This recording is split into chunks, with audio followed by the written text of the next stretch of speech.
ഇതാ മദ്യം എന്ന മഹാദുരന്തം വരുത്തിവെച്ച ഒരു കുടുംബത്തിന്റെ കണ്ണീരിൽ കുതിർന്ന കഥ. തടവറ പണിയുന്നവർ.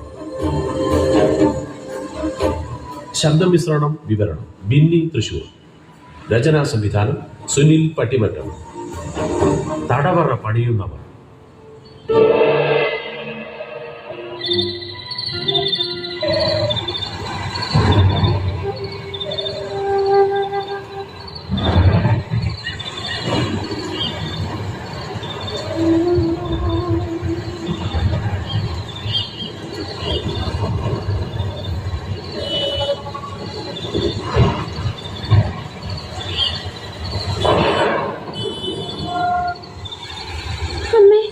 അച്ഛൻ ഇതുവരെ എത്തിയിട്ടില്ല.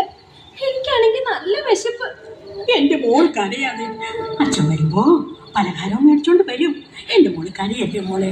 അല്ലമ്മേ, എന്നാ ഇനി നമ്മുടെ ഈ വിഷമം മാറുക? കൂട്ടുകാരൊക്കെ എന്നെ കളിയാക്കുക. എല്ലാം ശരിയാവും മോളെ. മോള് കരയാതെ. മഴ തുടങ്ങിയിട്ട് എത്ര നേരമായി. എവിടെ പോയി കിടക്കുകയാണോ? അരി മേടിച്ചോണ്ട് വരാമെന്ന് പറഞ്ഞ് തേങ്ങ വിറ്റ കാശുമായി പോയതാ. ഇതുവരെ വന്നില്ല. അമ്മേ, എനിക്ക് വിശന്നിട്ട് വയ്യ. എന്റെ മോള് വിഷമിക്കാതിരിക്കാൻ. അച്ഛൻ ഉടനെ വരും. രാവിലെ പോയതാ, ഇതുവരെ എത്തിയില്ല. ദൈവമേ, എന്റെ ഒരു കാലക്കേട്. ഇനി വല്ല ഷോപ്പിൽ പോയി കിടക്കുകയാണാവോ?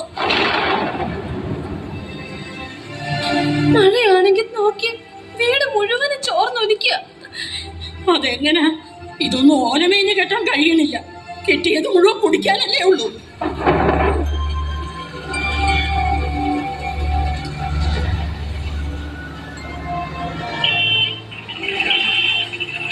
അമ്മേ, അച്ഛനൊക്കെ കഴിഞ്ഞു. എന്റെ ദൈവമേ, ഇന്ന് നല്ലവണ്ണം കുടിച്ചിട്ടുണ്ടെന്നാ തോന്നുന്നേ. ഇന്നെങ്കിലും എനിക്കിന്ന് സ്വസ്ഥമായിട്ട് ഉറങ്ങാൻ.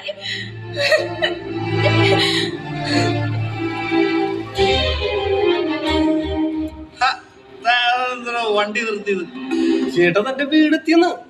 ഇറക്കി ഇറക്കി. അത് പറഞ്ഞാ പോരെ. എന്നെ പിടിക്കൊന്നും വേണ്ട, ഇറങ്ങിക്കോളാം.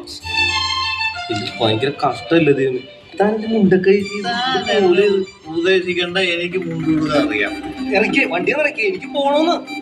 എന്നെ പിടിക്കണ്ട, ഞാൻ ഇറങ്ങിക്കോളാം. ഞാൻ ഇതിനു മുമ്പ് ഇറങ്ങിയിട്ടുള്ളതാ, ഞാൻ ഇറങ്ങിക്കോളാം. ഇവിടെ തന്റെ മോളാണോ നോക്കിക്കണില്ലേ? എന്ത് പാവം. ഓക്കെ, തനിക്ക് തന്റെ പൈസ കിട്ടിയോ? ഞാൻ പോകെ